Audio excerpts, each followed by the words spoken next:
nakikinig sa Target On Air. Target On Air. Formal na pong nanumpa ang 4K party list ay itong 4K representative-elect na si Iriza Montes sa harap ni Judge Agripino Barbo. Ito po yung executive judge ng Regional Trial Court po ng Branch 55 dyan sa Lucena City upang pag-usapan natin yan, yung paghahanda niya sa pag-upo dyan sa 20 Congress. Ito na sa linya ng ating komunikasyon si Congresswoman Iriza Montes. Ma'am, magandang umaga po. Magandang umaga po, Karex. Magandang umaga din po sa inyong mga taga-pakinig. Maraming salamat po. Yun nga po, naghahanda na po tayo. Nung nakaraang Biyernes po, nanumpa tayo sa harap na Executive Judge Bravo ng Branch 55 ng Lucena. At ngayong araw po ay nandito po ako sa Kongreso. Nakipagkita po tayo kay House Secretary General Velasco. Ay sinumiti po natin yung mga kailangang papel para makuha ko po yung tinatawag na kit ng kongresista at nag-request na rin po tayo ng opisina natin dito sa Congress. So katatapos lamang po ng meeting ko kay Sec. Gen. Velasco.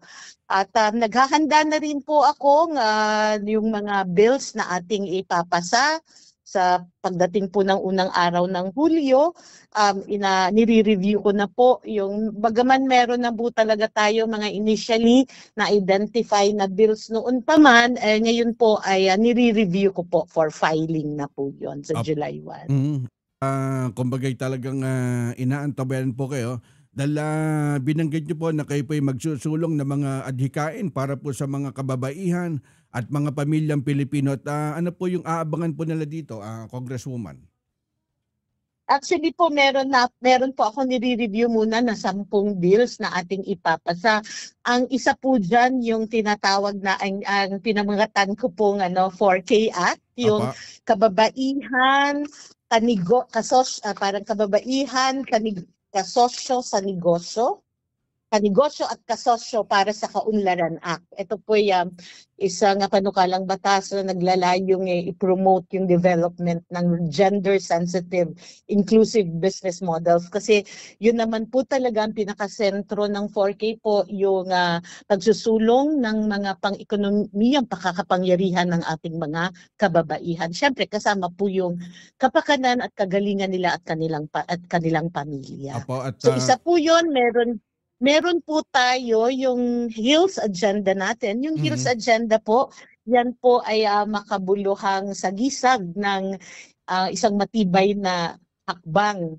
Yung HEALS pong takong, matibay na hakbang para po dito sa pagsulong ng agenda ng 4K. Kasama po dyan yung health, education, environment, livelihood, and social services. So yung ating pong mga ipapasang ipa-file pong mga bills ay nakapaloob po dyan sa HEALS agenda. At may mga ilan-ilan po dyan, mga half of that, for women po yon para sa kababaihan. At hindi biro nakuha yung bilang, kumbaga yung boto na 521,592. Noong panahon po, nung kasagsagan po nung election, paano niyo po inilalatag sa mga ating kababayan ito magiging agenda na gagawin na inyong party list? Dahil napakataas po ng bilang unang takbo bilang party list po, ma'am. Opo.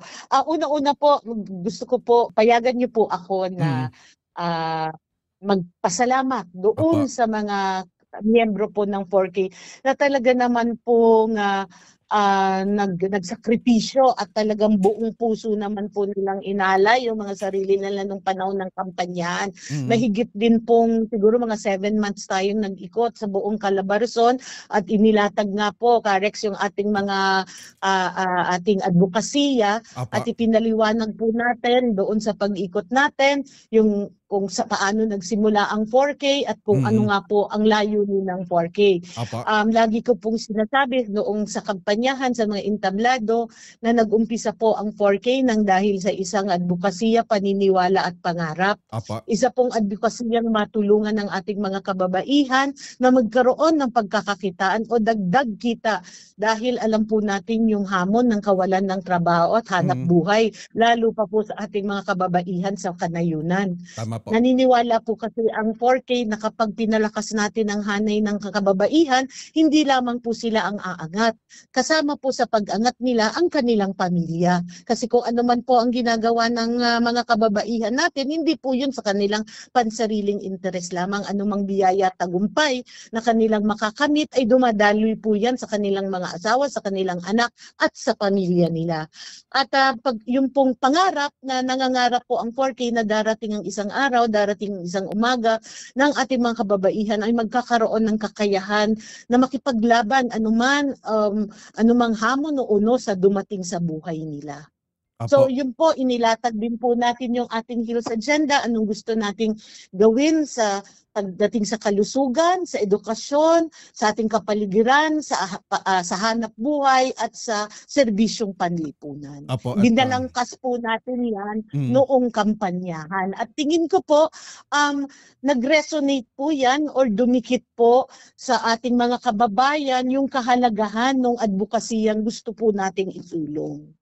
At isa nga dun sa mga napakinggan ko, kumbaga particular po dun sa mga financial assistant, medical assistant, kumbaga isa po dun sa mga top priority nyo, pag-upo nyo bilang congresswoman. Opo, nare-recognize po natin yung mga pangangailangan na yan ng ating mga kababayan. Sa Kongreso naman po ay merong kahit na papano, merong oportunidad na makatulong pagdating sa mga serbisyong panglipunan na yan. But more than that, talaga pong mas pinapahalagahan ng 4K po ang makapagsulong ng mga makabuluhang batas at programa na talaga pong magkakaroon ng impact sa buhay ng ating kababaihan at kanilang pamilya. Apo, at itong programa po namin, itong opisina namin, kumbaga pwede po natin gawing extension kapag may hingi po ng tulong sa amin, iweway po namin dito sa 4K Party List. Kumbaga napakabilis nung gagawin po nating pagtulong po, Congresswoman.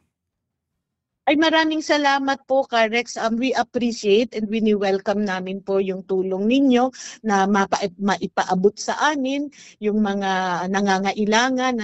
At kami naman po ay magsusumikap na matugunan po yung mga pangangailangan na yan sa abot ng aming makakaya. Apo, at ano po yung pinakamensahe gusto po ninyo ipaabot sa mga kababaihan, mga pamilya at mga kabataang Pilipino na umaasa sa inyong malasakit at serbisyo sa bagong yugto po ng 20 Congress?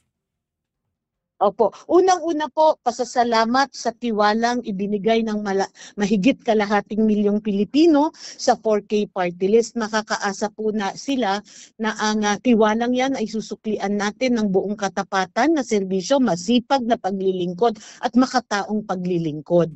Ang 4K Party List po ay handang-handang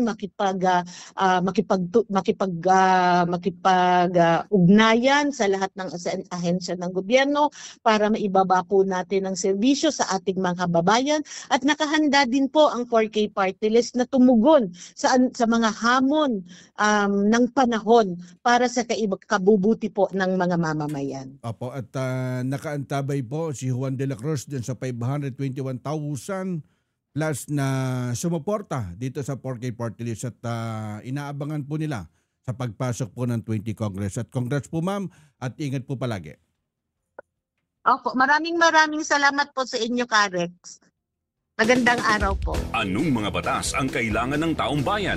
Anong mga proyekto ang nakapila para sa distritong kanilang nasasakupan? Ang mga kasagutan sa inyo sa House Represent dito sa Target on Air.